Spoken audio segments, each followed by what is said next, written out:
The performance of the R1T is going to be really quite spectacular. When you're developing a vehicle like that, you really have to apply the techniques and the technologies that are used in the racing industry. Not many OEMs have done this with a pickup truck on this scale. So it's this and these together. This is change 3, close air curtain. The reason we're in clay right now testing is because we can do very quick changes on the fly. Whatever this is, +10, take off that edge. We're doing a quick adjustment, moving spoiler forward. Full-scale testing really validates the computational simulations we do throughout the process. This is really important in electric vehicles because the efficiency is a direct correlation to the range that is possible. The reason we're able to be better on range than any other vehicle currently on the market is because we're better on aerodynamics.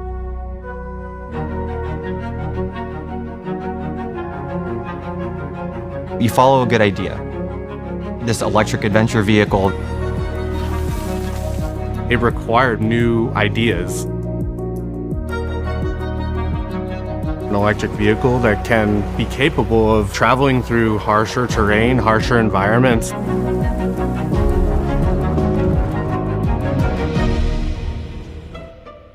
It involved iterating on all aspects to allow them to perform in the best way. so how do you actually package all of these little cells together in the densest way possible so that it doesn't take up the whole cabin of the vehicle? We found really amazing ways to stack these cells up, connect them all together, and cool them as well. You need to reject quite a bit of heat if you're really going to be pushing your vehicle hard.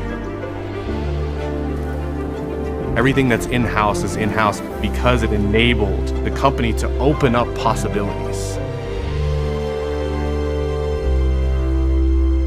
What we do first is we put all the chassis components, the battery, a lot of the thermal components, and the DC to DC chargers, a lot of different components. Once that's all built, then we start marrying the top hat, which another word for it is the body in white. But in order to do that, we have to put adhesive around the skateboard components. So we spent a lot of time preparing for it, making sure it fits, and then we lift the body up, put the bead of glue in, drop it down, bolt everything down, and we get it done pretty quick. It's used for various testing, vehicle dynamics, winter cold testing, suspension, chassis, electronics, software, autonomous. So we really bust our ass here, and I couldn't ask for a better crew.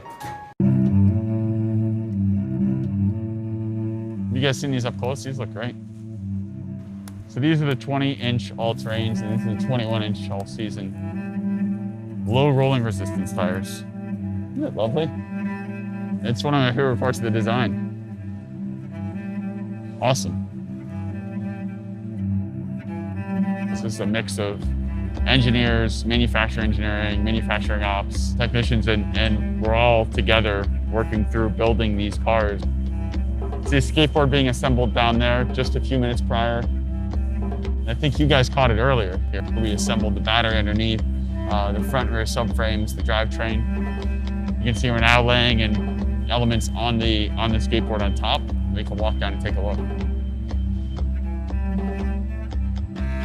And essentially what you see is manufacturing engineers, manufacturing ops, vehicle engineers, all working together, all these production parts coming together in a production representative process and a production representative orientation.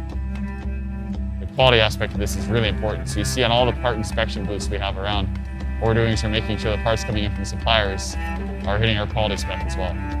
It's really important that we do this collectively together. It looks so freaking cool, doesn't it?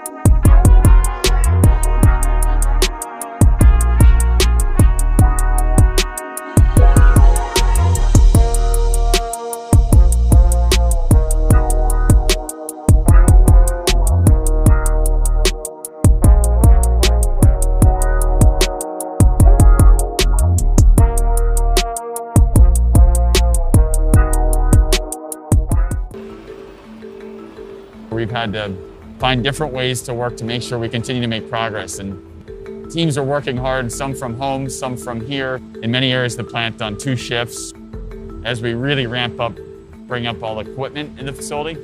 And over a very short period of time, essentially over a couple of months this fall, this 500,000 square foot room will be filled with our body shop, with robots, with fixtures, or conveyance, general assembly. There's a robot there. You guys want to see it? You can see it's in the same blue as what's going on the truck. So we like the color so much we decided to paint all of our robots that color. So how many of these things are we gonna have here? About 500. Cool, right? All the parts that come into the facility from suppliers, they come in largely in reusable dunnage. So containers that we can reuse. You know, we take the parts out and we ship the containers back. We're using ocean-based plastics to build them. And because we need thousands and thousands and thousands of pounds of plastic, you know, basically create like a vacuum cleaner for plastic in the ocean and put them into all of our containers. At their end of life, or if one's damaged, we can recycle it and use it in another container. So it's a really creative process by our packaging and logistics team. The product is the result of thousands of decisions across many different domains coming together. The decisions we're taking need to be really aligned, and if they're not, you can feel it as a customer, you can feel it in the product. I think everybody's really excited. Everybody wants to build a lot more of them. I am so excited that they have license plate and they are on public roads. It's win number 1, the first car which is truly registered for Rivian. We built this vehicle to get some early durability testing. It looks and feels somewhat like production, but is very early and somewhat prototypey. When you give it full throttle, it is like 4 seconds to 80. In the production vehicle, we'll have more power and more torque to go even faster. 100 days of driving, 13 countries, 13,000 miles, wide open spaces. There are a bunch of wild horses. We just pulled up next to them, and it's a completely silent vehicle just sitting there idling, but there's no idle because you're an electric vehicle. One of the biggest challenges is charging. We built out a charging network throughout this route of South and Central America so that you can do this. We're really happy to be showing people that you can have an adventure in some of the most remote places imaginable. Wow. This place is amazing. The testing is going really well. We're getting lots of data to understand what's happening, specifically with the battery, suspension, and chassis components. How can we get the car to act and react better? We've taken all of that data, we've put it into the vehicles that we're going to have out to customers next year. I mean, we're all familiar with a lot of electric vehicles on the road today, but there is nothing sort of doing what this vehicle is embarking on right now. We've got sand, we've got rock, these washboard roads, constant go, go, go, go, go, go, go, go, go, go, go for, 90 plus miles. It's all going to create a better product at the end of the day, because this is a pretty epic adventure, and if they can get through this, I think they'll get through pretty much anything. I don't know, the fact that we're out here getting to do this and show the vehicles are capable, it's a pretty sweet day at the office. We're in what it feels like the middle of nowhere in Arizona.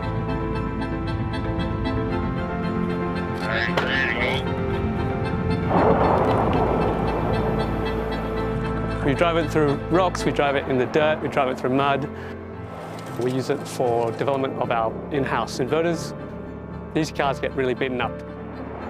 So ensuring that we deliver torque, how we optimize the power delivery of the battery, how we optimize cooling of that battery. There's a lot of technology kind of all working together, and then on top of that, we're taking it to extreme, rock crawling events, high speed off-road. So it really puts it through its paces. And then we're adding layers of software, slowly implementing new features. So the vehicle will start to recognize the terrain it's on or the mode it's in, and those will be happening kind of underneath the skin. It'll be doing it by itself, essentially. And that's when things get more and more interesting for us in the software world, where since we have individual drives on all wheels, you will be able to estimate friction across sand dune or ice or snow. This vehicle can do quite a lot of things. This vehicle is designed and engineered by people who live that outdoor adventurous lifestyle. So I want to make sure that the product that we deliver to the people does exactly what we say it does. You typically will make a bunch of compromises to do one thing really well. It'll be really good off-road, but then on-road it's kind of soft.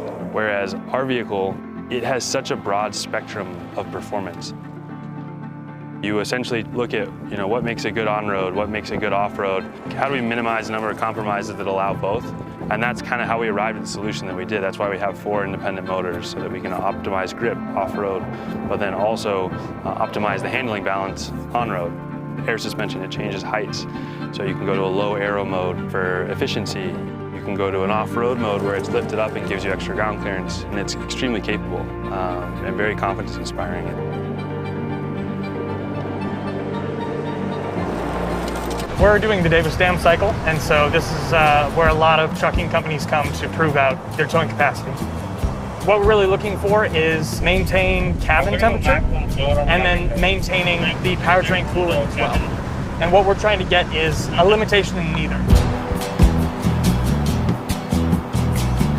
Did it on Davis Dam with 11,000 pounds, so it was pretty good to see that, like thermal validations happening. We were passing all the criteria, so it felt pretty great. All those 36 hours is definitely all worth it. Today we're at Mount Charleston doing some uphill testing in extreme heat and testing the thermal system. So today's goal is for completely hands-off. It's like a customer would be in this vehicle and they could drive it up and have no intervention. Realistically, if we have customers that own our vehicles that live out here or want to drive around here and see the scenery, we need to build a car for them too. So we're really testing the car so that our end users can use the truck the way they want them. Like, it's 99 degrees Fahrenheit and we're already at 4,000 feet. This is a fairly extreme test. It's a step up in difficulty from what we were doing in Davis Dam. Targeting 50 mph. Copy that. We're at 35 right now and increasing speed. Cruising, The car seems to be performing really well. Temperatures are okay. Hall's perfectly fine.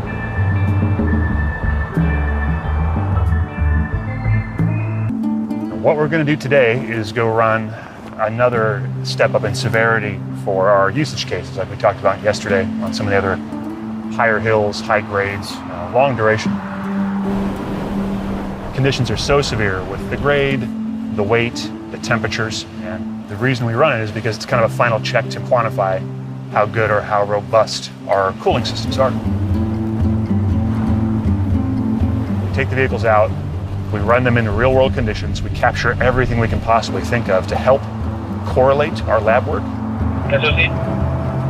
We're looking good so far. Okay, can you make it 8600 and open the EXP to around 350? Done. I was like hoping go, right there. It is right. We got a golden data set today. We tried to push the system to the limits and see how it behaves, how the customer will actually see the vehicle behave.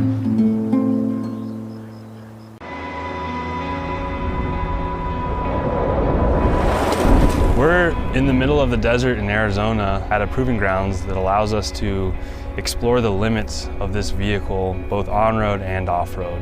We try to subject it to the harshest terrain possible so we can understand what works and what doesn't.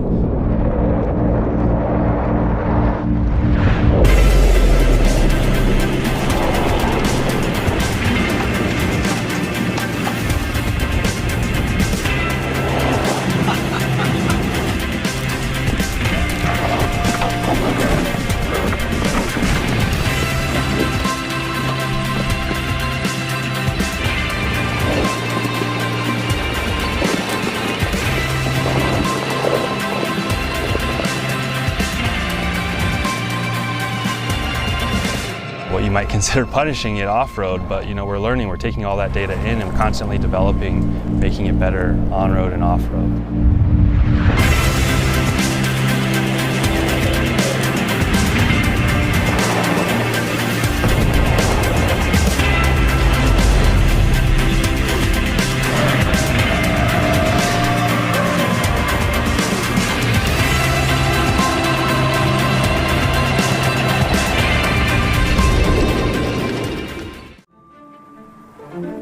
You and I have very different usage patterns. The way you drive is different from me. The way you charge, most importantly, is very different from me. So we've inserted into our battery system the ability to learn and enhance the life of the pack through real-time, in situ adjustments to a variety of control parameters. It's really complex. So, what we say is we have smart batteries, which is like a massive oversimplification.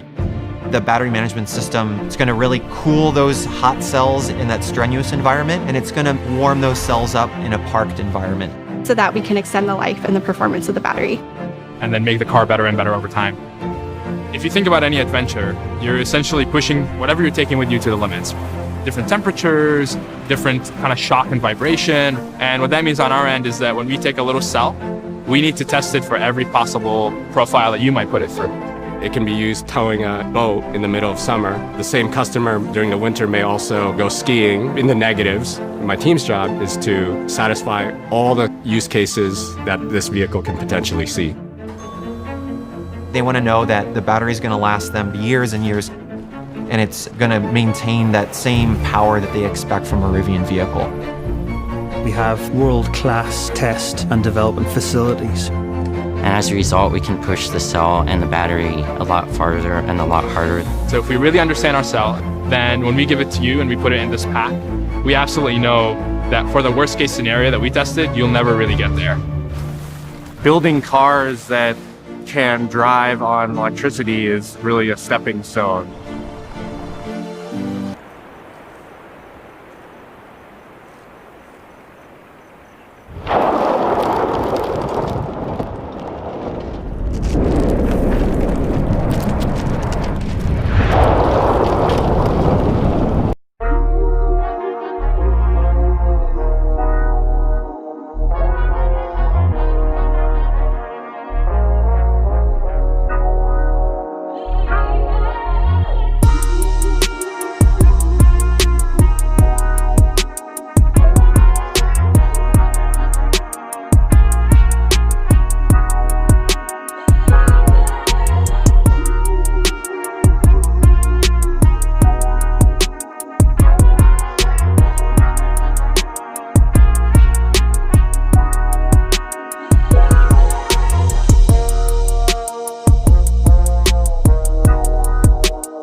What's important with electric energy, it enables us to gather that from the sun or from the wind or from the waves.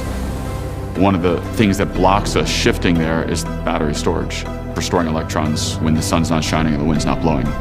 And that's something we focus a lot of energy on.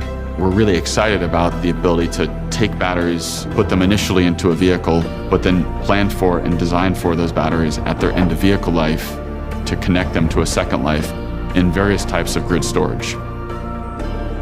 To do that, you have to design the battery from the very beginning, such that the transition from a car to the grid is really easy. We're all aware that we have to start taking care of our planet and doing whatever we can. This has been the puzzle we as a company are trying to solve, and different people are working on different parts. We're thinking on a multi-decade basis. So things that we can drive our business to do, how can that affect the generations to come? Not letting the difficulties of the world prevent us from going after the things we dream about.